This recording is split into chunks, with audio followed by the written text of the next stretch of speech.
कथं विद्यामहं योगिन् त्वां सदा परिचिन्तयन्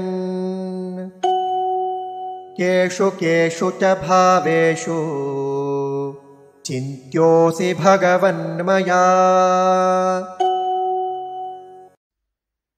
कथं विद्याम् अहं योगिन् त्वां सदा परिचिन्तयन् केषु केषु च भावेषु चिन्त्यः असि भगवन् मया।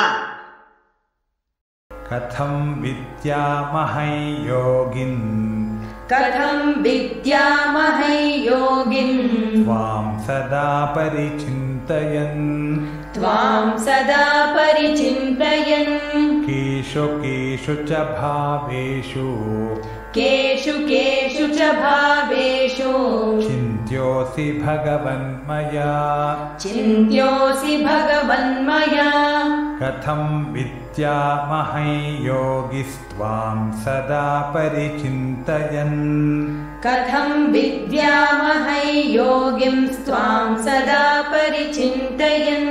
केषु केषु च भावेषु चिन्त्योऽसि भगवन्मया।